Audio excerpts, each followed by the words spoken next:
5 years ago, she disappeared into the eternal winter, branded a witch, cast out as a failure who couldn't give him heirs. White Alpha King Kael Frostborn tore through frozen wastelands every night, haunted by the image of her silver hair vanishing into the blizzard. But nothing could prepare the legendary White Wolf for what he discovered in the heart of the forbidden glaciers. Buried beneath centuries of ice, barely clinging to life, was his lost Luna Elara. But she wasn't alone. Pressed against her frost-covered body, their tiny forms glowing with faint warmth, were 15 pups, 15 fragile lives she'd kept breathing through the coldest night in a century, using only her body heat and sheer will. And when Kael saw what she'd sacrificed to keep them alive, the unbreakable White King shattered. Chapter 1: The Glacial Tomb. The forbidden glaciers weren't just cold, they were hungry. The kind of cold that didn't merely freeze flesh, it devoured it, cell by screaming cell. Kael Frostborn's breath came in ragged white clouds as he drove forward through the killing wind, his massive frame hunched against the gale that had already claimed 3 of his scouts. "My king!" Magnus bellowed, grabbing his shoulder. The temperature just dropped another 20 degrees. "Even our wolves can't survive this. We have to turn back." Kael shook him off with enough force to send the beta stumbling. His ice-blue eyes were wild, feverish. "I feel her heart beat through the permafrost, Magnus. She's alive. She's here." "That's impossible. No one survives 5 years in. She's here." He pushed forward, following something more ancient than logic. Then he saw it. Frozen blood droplets, like rubies scattered across pristine snow, leading to a jagged opening in the glacier face. Kael ran. The cavern interior was a cathedral of ice and death. And there, in the center of that frozen hell, was Elara. His Luna. His mate. His greatest failure. Her platinum hair was literally frozen to the cavern walls, creating a grotesque halo around her skeletal frame. But it was what surrounded her that made Kael's heart stop. 15 wolf pups, some in fur, some in human form, arranged by size in a precise defensive circle. The smallest, mere infants, were pressed against her bare chest where she'd torn open her own clothing to give them her fading warmth. Then Kael saw her arms. Her legs. She'd carved away her own flesh. Crude knife marks crisscrossed her limbs where she'd cut strips of meat to feed the babies. The wounds were frozen over, preserved in ice like horrific evidence of a mother's love pushed past the boundaries of sanity. "Goddess above," Magnus whispered. "She fed them herself." Elara's eyes fluttered open, silver orbs clouded with hypothermia and something far more dangerous than cold. Hatred. Her cracked lips moved, blood spraying with each word. "You're too late. I already bled for them. You can't have them." Elara, Kael fell to his knees, the impact cracking the ice beneath him. "I'm not here to take them. I'm here to bring you home." "Liar." She pulled the infants closer. "I'll kill you first. Get the healers." Kael roared to Magnus. "Build fire barriers around the entrance. We're melting this entire cavern if we have to." He reached for her and chaos erupted. The 15 pups attacked as one, claws and teeth sinking into his hands, his arms. They were protecting her, just as she'd protected them. "It's okay," Kael choked out, letting them tear his flesh. "It's okay. I deserve this." Chapter 2: The White Palace Siege. The convoy of armored vehicles roared through the White Palace gates at dawn, and Lady Seraphine was already waiting. She stood at the top of the marble stairs like a vision carved from winter itself, her ice blue gown catching the pale morning light, a predatory smile frozen on her perfect face. "Kael," she purred, descending with calculated grace. "You found her. How fortunate." The crowd had gathered, hundreds of pack members lining the courtyard, their faces twisted with curiosity and disgust as warriors unloaded the cargo. Elara, wrapped in Kael's royal cloak, unconscious. And then the children. Filthy, feral, wild-eyed creatures with matted fur and bared teeth. "Goddess save us," someone gasped. "She's been breeding monsters in the wasteland." The words had barely left the woman's lips when Kael's alpha aura exploded outward like a physical shockwave. Windows rattled. Wolves dropped to their knees. "The next person who calls them monsters," Kael's voice was thunder given form, "will be exiled to the glaciers they survived. These children are under royal protection." He stormed into the palace, the crowd parting like water before a blade. The medical wing descended into controlled chaos within minutes. The nurses tried to separate the children for examination, and the pups went absolutely feral. They overturned gurneys, wielded forepoles like spears, and built a fortress of medical equipment around Elara's bed. The older ones formed the perimeter while toddlers huddled in the center, and not one would allow anyone within 10 feet. Dr. Isadora approached Kael with a tablet, her face grave. "My king, it's a miracle she's breathing. Stage 4 hypothermia, severe malnutrition. She's missing 40% of her body mass. I can see her bones through her skin." Kael's hands shook. "Will she live?" "Yes, but..." Isadora pulled up a DNA analysis. "We ran standard blood work on the children." "Your Majesty, the twins, Frost and Aurora, approximately 4 years old. They're yours. Biologically." The world tilted. For years. The night before the trial, they'd been together. She'd fled pregnant. And the others? His voice sounded distant to his own ears. The 13 orphans matched DNA from 13 different packs. The Silver Pine Massacre. The Mooncrest Annihilation. The Frost Ridge Slaughter. Isadora's eyes widened with each name.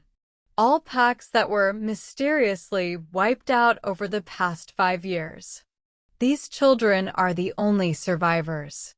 Kael stared through the observation glass at Elara's skeletal form, at the small army of traumatized children guarding her like she was their last hope in the world. "I banished my pregnant mate," he whispered. "My children were born in ice." Behind him, Seraphine's smile never wavered. Chapter 3: 5 Years of Lies. Memory is a blade that cuts both ways, and Kael bled from it now as he sat in his darkened study, staring at the scorched journal recovered from the fire 5 years ago.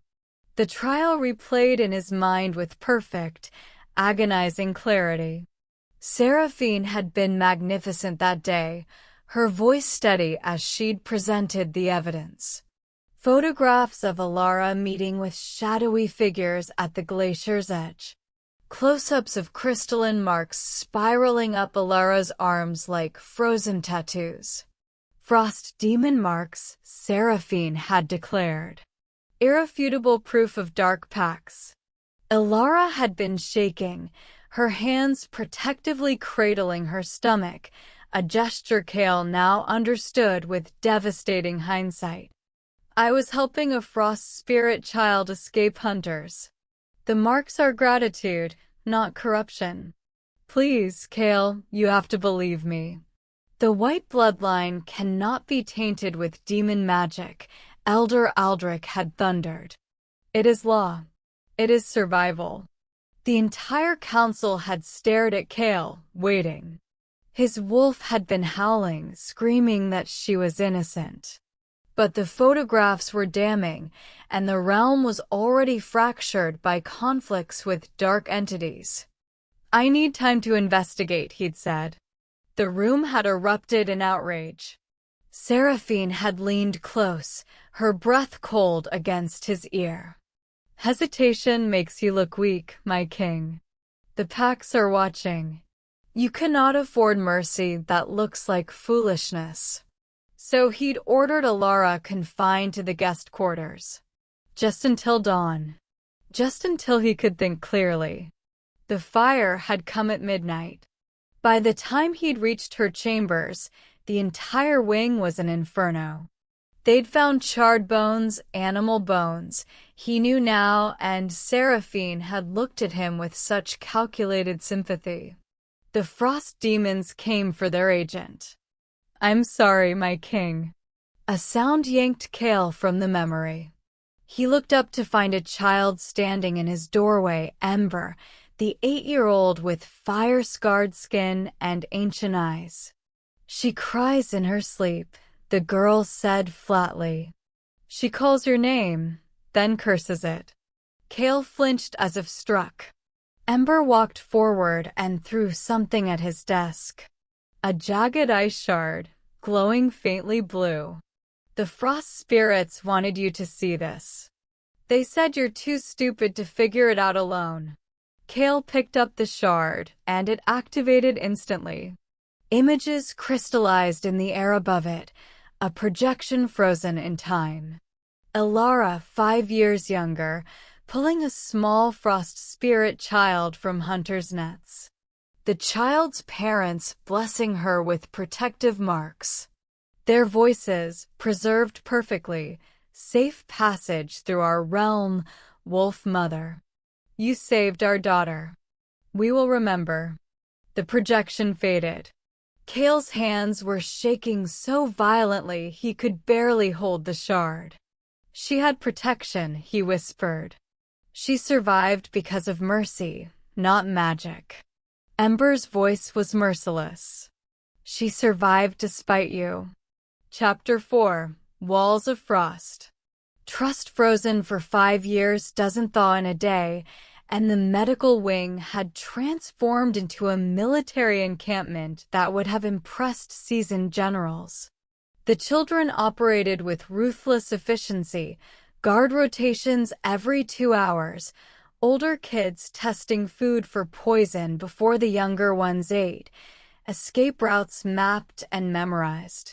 They'd even dismantled a ventilation grate, creating a bolt hole that led to the service tunnels.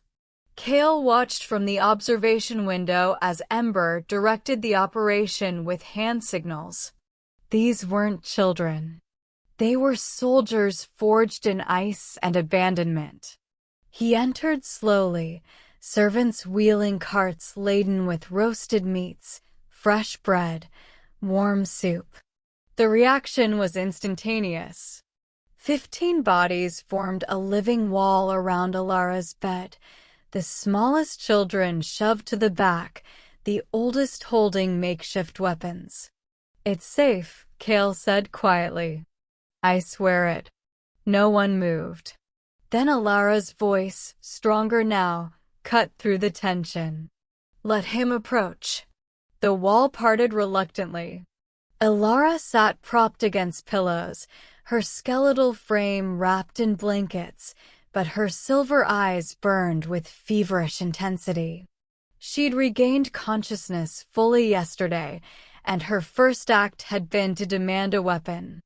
You sent them, she said without preamble.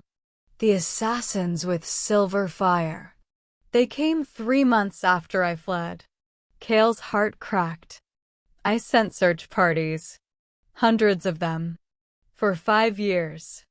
I never stopped looking. Liar. Her voice broke, tears streaming down her hollowed cheeks. I heard them. They cornered me in a canyon. They said the White King demands purity. The tainted bloodline ends here.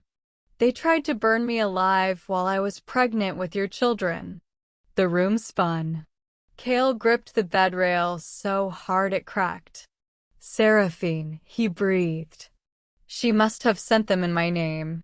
Elara, I swear on my life, I would never. The doors slammed open. Lady Seraphine swept in, flanked by the High Council and a figure in crimson robes, the Royal Inquisitor.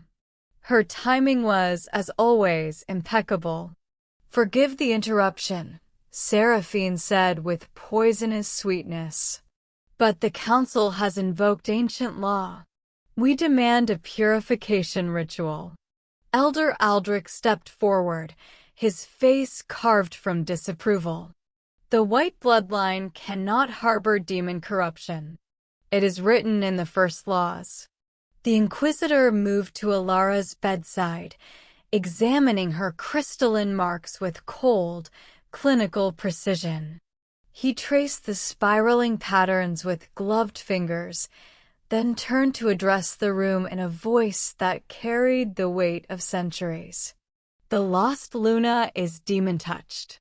These marks are proof of unholy pacts. He gestured to the children with disgust. And these spawn, collected from cursed bloodlines, must be purged before they contaminate the realm further. No, Kael growled, stepping between the Inquisitor and the bed. It is law, Seraphine said softly, her ice-blue eyes glittering with triumph. Even you cannot defy the first laws, my king. Guards, seize the abominations. 6 palace guards moved forward, hands on their weapons. The children didn't scatter. They closed ranks tighter, forming an impenetrable circle. Ember raised a scalpel she'd stolen. The 4-year-old twins, Frost and Aurora, stepped to the front, their small faces set with terrifying determination. Anyone touches them, Elara rasped, trying to stand despite her broken body, and I'll paint these walls with your blood. Kael's alpha aura exploded outward, stopping the guards mid-step. His eyes flashed pure prismatic white, the sign of the legendary white wolf surfacing. Stand. Down. Chapter 5. The White Wolf Awakens. Legends are born in moments of impossible choice, and the medical wing held its breath as the guards advanced despite Kael's command. Elder Aldrich had given them a direct counterorder, and ancient law said the council's purification decree superseded even the king's authority. The first guard reached for Ember. The second moved toward the bed where Elara struggled to stand. Then a tiny voice, clear as crystal bells, rang out. Don't hurt my mama. 4-year-old Aurora stepped forward from behind her brother Frost. She was so small, barely reaching the guards' waists, her platinum hair tangled, her face smudged with dirt. She should have been terrified. Instead, her eyes ignited. Not the golden amber of normal shifters. Not even the ice blue of the northern packs. Pure prismatic white light blazed from her irises, the color of starlight trapped in diamond, of the aurora borealis concentrated into living flame. The shockwave hit like the hand of God.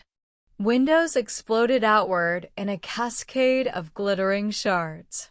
Guards were thrown back, smashing into walls with bone-cracking force.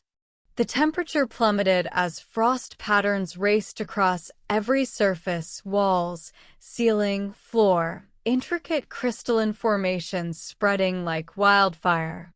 Medical equipment froze solid. The very air crystallized, creating a sparkling mist that caught the light. When the chaos settled, Aurora stood at the epicenter, her small hands still raised, power radiating from her invisible waves of white energy. Frost spread from her feet in perfect geometric patterns. The silence was deafening. Then Seraphine's voice, for the first time stripped of its calculated composure, cracked with genuine terror. Impossible. The female line was purged. Every eye in the room turned to the trembling child who'd just rewritten reality. Kael moved before thought, placing himself between Aurora and the stunned council. He knelt and scooped his daughter into his arms. She was shaking, confused by the power that had just torn through her, but she wrapped her small arms around his neck and buried her face against his shoulder. "My daughter," Kael announced, his voice carrying to every corner of the frozen room and beyond, to the crowds gathering in the corridors. "Aurora Frostborn, the first female white wolf in 1,000 years. The law forbids it." Elder Aldrich sputtered, backing away. "Female white wolves bring destruction. It is written. They must be destroyed before they reach maturity. Then I rewrite the law." Kael stood, still holding Aurora, his own eyes blazing white in sympathetic resonance with hers. The alpha and his heir, both bearing the mark of legends. "She is my blood. She is my heir. Any who touch her will answer to me personally, and I promise you, there will be nothing left to bury." The High Council members exchanged horrified glances. The Inquisitor had pressed himself against the wall, crimson robes stark against the spreading frost. "You doom us all," Aldrich whispered. "No, I save us. These children, all 15, are the future of this realm." Kael's gaze swept the room, landing finally on Seraphine. "Stand against them, and you stand against me." Seraphine's mask had shattered completely. Raw fear and fury warred across her perfect features as she stared at Aurora, at the power that should have been impossible. Then calculation slid back into place like a blade returning to its sheath. "Of course, my king," she said, backing toward the door. "As you command." But Kael saw the truth in her eyes. This wasn't surrender. It was a declaration of war. Chapter 6: The Ice Demon Rises. When political power fails, monsters are unleashed, and the palace temperature dropped 50 degrees in the span of a single heartbeat. Breath turned to ice crystals midair. Water in goblets froze solid. And then the throne room's vaulted ceiling exploded inward in a shower of stone and glacial fury. The ice demon was a nightmare-given form, 10 feet of living glacier, its body composed of jagged crystalline spires that refracted light into razor-sharp rainbows. Its eyes were twin frozen stars, ancient and utterly devoid of mercy. When it moved, the sound was like continents grinding together. The blood-packed demands payment. Its voice resonated through bone and marrow. "Give me the White Wolf child." Kael's blood turned to ice for an entirely different reason. "Seraphine, you made a demon pact." Laughter echoed from the upper balcony. Seraphine stood there, her ice blue gown whipping in an unnatural wind, her beautiful face finally stripped of all pretense. "You chose a demon-touched whore over your kingdom. I'll save it myself. The realm needs strength, not sentiment." Kael didn't waste breath on words. His shift was instantaneous and devastating, bones cracking and reforming, his body expanding into the legendary White Wolf. 12 feet of ethereal power, fur that seemed woven from moonlight itself, eyes blazing with prismatic fire. The medical wing had been impressive. This was godlike. He launched himself at the demon. "Evacuate!" Magnus roared, already herding the children toward the service corridors. "Elara, still weak but moving on pure adrenaline, grabbed the twins and ran. Ember organized the retreat with military precision, older children creating diversions by hurling furniture and medical equipment at the demon's legs, buying seconds for the younger ones to escape. But the demon wasn't interested in subtlety. It swept a massive arm through a load-bearing pillar, bringing down half the corridor. The children scattered, separated. Kael slammed into the demon with the force of an avalanche. They crashed through walls, the palace itself groaning under the violence. Claws raked across crystalline hide. Ice shards pierced white fur. Blood, both red and translucent blue, painted the marble floors. The demon was older, crueler, and fueled by dark magic. It caught Kael by the throat, lifting the massive wolf off the ground.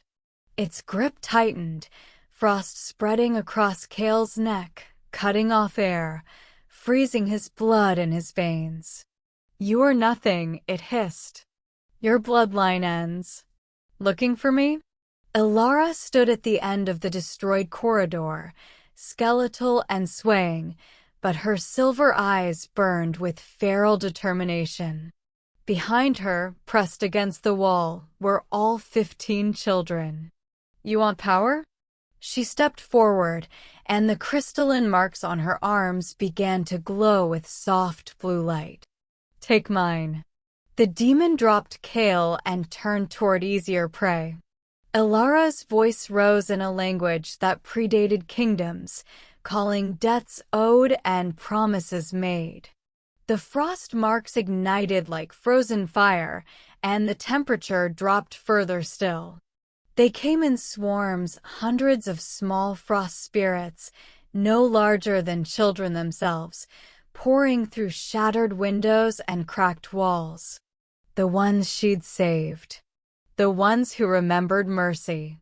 They swarmed the demon like luminescent locusts, coating it, pulling it apart piece by crystalline piece. The demon roared, thrashing, distracted. Kael surged forward, jaws closing around the demon's exposed core, the heart of living ice at its center. He bit down with every ounce of legendary strength. The core shattered. The demon's scream shook the foundations. Its body dissolved into mist, dissipating like breath on winter air. But before it vanished completely, its voice echoed through the ruins. "The curse is already planted. 2 sunsets until the white wolves freeze from within." Then silence. And the terrible understanding of what was coming. Chapter 7. The Confession. Truth preserved in ice cannot be melted away, and the emergency court convened in the ruined throne room amid still smoking debris. Seraphine's lieutenant, a thin man named Corvus who'd been captured during the demon attack, knelt in silver chains before the hastily assembled council, Magnus, and what remained of the palace guard. "Speak," Elder Aldrich commanded. "Tell us Lady Seraphine's role in this treachery." Corvus pressed his lips together, defiant even in chains. Then Ember walked forward, still holding the glowing ice shard from days before. The frost spirits said this would make him talk. She placed it on the floor between them. The shard activated without touch, projecting crystalline images 10 feet high. The court gasped collectively as scenes materialized with perfect, devastating clarity. 5 years ago. Seraphine in a darkened room, handing a pouch of gold to 3 men in dark cloaks. "Find her. Kill her. And make sure she knows it comes from the White King." Use these exact words. "The White King demands purity." The tainted bloodline ends here. The projection shifted. Seraphine in the Forbidden Glaciers, kneeling before the ice demon's original form. "I offer you my soul for ultimate power." Make me immortal. Make me queen. Another shift. Seraphine slipping through corridors, finding Elara's abandoned quarters months after the fire. Finding hidden journals that mentioned the pregnancy. Her face contorting with rage. Final scene. Seraphine in the glaciers again, holding 2 tiny vials of blood stolen from the palace healer's records. Newborn blood. She poured them onto an altar of ice, and the demon's voice echoed, "The curse is planted. On their 5th birthday, they will freeze from within." Seraphine's recorded voice, dripping with venom. "The White King's bloodline ends with me. I'll freeze his heirs and rule forever." The projection faded. Kael stood frozen, his face ashen. "My most trusted advisor. 5 years of lies." His voice cracked. "She was always there, comforting me, helping me search. And she knew. She knew everything." Elara, still supported by Ember, stared at the space where the projection had been. Her silver eyes found Kael's across the wreckage. You didn't send them?" Her voice was barely a whisper. "Never." Kael crossed the distance between them in 3 strides, falling to his knees before her. "I thought you wanted us dead. I thought the vampires took you, or the demons, or I searched every frozen wasteland on this continent. I wanted you home. Every single day." The first tear cut through 5 years of ice. Then another. Elara's skeletal hand reached out, touching his face like she was confirming he was real. "I survived on hatred," she whispered. "What do I do now?" "Survive on hope." Kael stood, addressing the court with renewed strength. "I hereby abolish House Thorn. We are Frostborn now, every one of us." He gestured to the 15 children clustered together. "These are not orphans.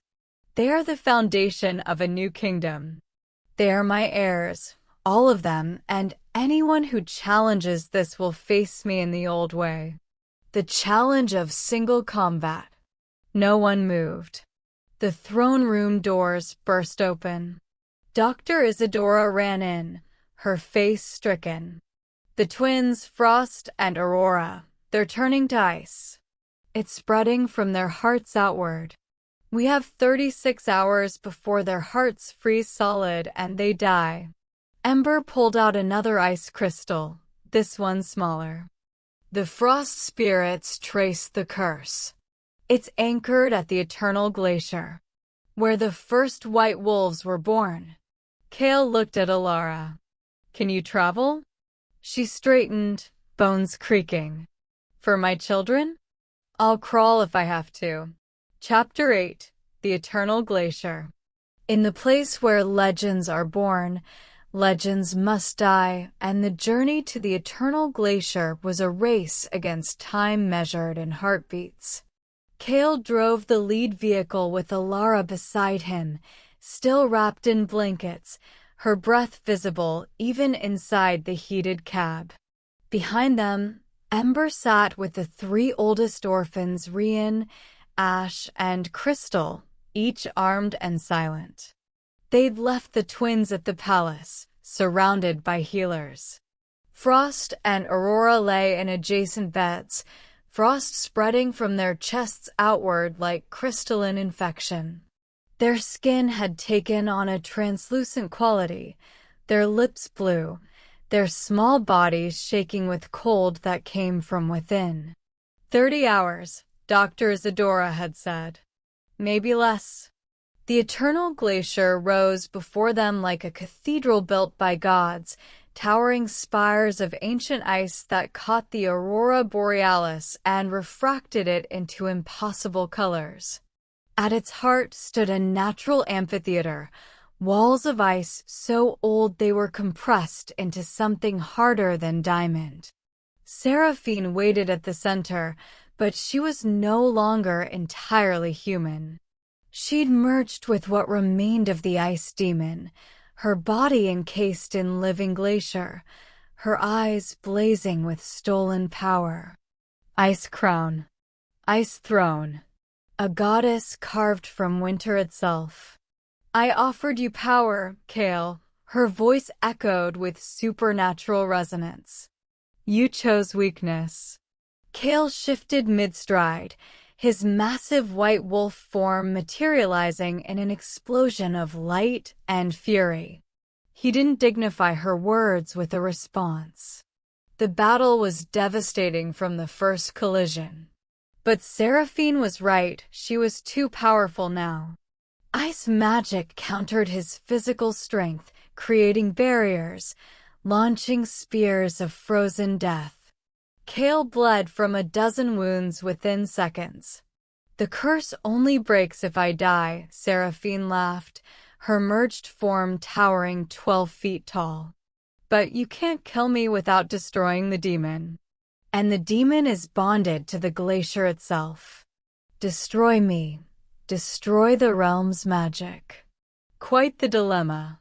Elara stepped forward, her skeletal frame seeming impossibly fragile against the ice goddess. But her silver eyes were calculating.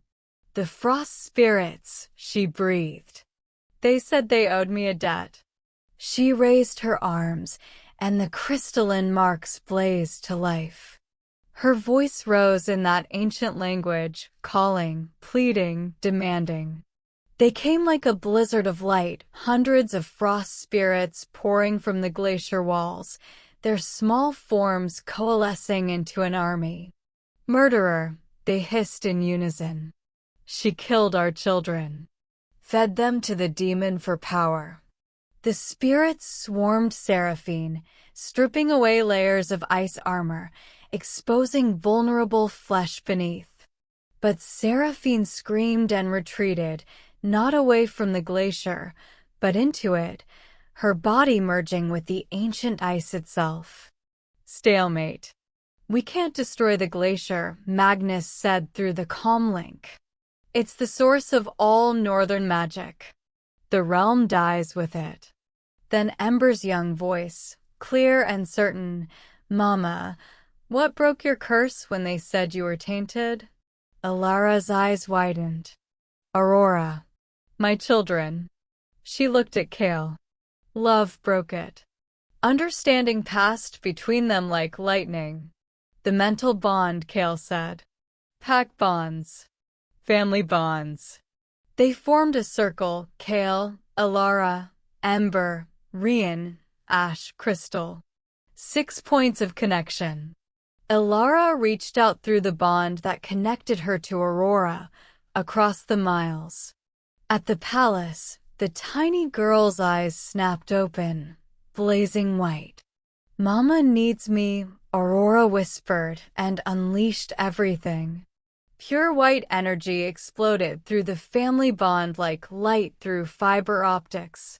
It traveled from Aurora through Elara, through Kael, through each child, amplifying with each connection. When it struck the glacier, the entire structure lit up like a star. Not destruction. Transformation. The curse reversed, tearing itself out of the ice, out of Seraphine, out of the twins hundreds of miles away. Seraphine was ripped from the glacier and thrown to the frozen ground, mortal, powerless, broken. She looked up at Kael with pure hatred. Kill me then. Be the monster you were always meant to be. No. Kael's voice was cold as the ice around them. You wanted to rule? You'll spend eternity in the same caves where my mate almost died. The frost spirits needed no further command. They dragged her, screaming, into the depths of the glacier, to a prison of ice where she would remain conscious, aware, and utterly alone. Forever. Chapter 9, Epilogue, The Orphan Court. 6 months later, the White Palace had never been warmer, and the transformation was nothing short of miraculous. The courtyard that had once been a showcase of austere grandeur now held 15 ice sculptures, each one depicting a child in perfect, loving detail. At the center burned an eternal flame, fed by both fire magic and frost spirit energy, a monument to found families and second chances. Ember, now 8.5, stood in the training yard drilling a group of younger orphans in defensive formations. Her voice carried with natural authority, and the children responded with discipline born from survival. Nearby, Aurora and Frost, healthy, glowing, alive, played an elaborate game of tag with a dozen frost spirits who'd become permanent palace residents and honored guests. On the main balcony, Elara stood in full Luna regalia. The crown was white gold embedded with crystals gifted by the frost spirits, each one humming with protective magic. Her fur-lined gown was pristine white, and though she'd regained weight and health, the scars remained crystalline marks up her arms, the subtle gauntness in her cheeks. She wore them like badges of honor. Kael moved behind her, wrapping his arms around her waist. "The council called me weak for choosing you," he murmured against her hair. "Our kingdom has never been stronger." It was true. Displayed on enchanted ice tablets throughout the palace grounds were the new laws, bloodline purity requirements abolished. Orphans granted full citizenship and noble status. Frost spirits recognized as allied beings with territorial rights. The old order had been burned to ash and rebuilt from scratch. The 15 children didn't live in servants' quarters or an orphanage wing. They occupied the entire East Tower, each with their own room, though most nights they still piled together by choice. They were the royal guard in training, and Ember wore her new title with fierce pride, Captain of the Youth Guard, the youngest person to ever hold military rank. Aurora and Frost were no longer whispered about in fear. They were symbols of a new era, proof that power didn't corrupt when guided by love. In the distance, visible through an enchanted ice window that showed the eternal glacier, Seraphine's frozen form could be seen, a reminder of what ambition without compassion became. She would remain there, conscious and alone, until the glacier itself melted. "Do you regret it?" Elara asked softly. "Giving up tradition for chaos?" Kael turned her to face him, his ice-blue eyes warm for the first time in 5 years. "I regret nothing. I have 15 reasons to wake up fighting." The dinner bell rang a new tradition. They descended to the great hall where a massive table had been installed. All 15 children were already seated, arguing good-naturedly over who got the last honey cake. Magnus and Dr. Isadora joined them, along with the Frost Spirit elders who'd become unexpected advisors.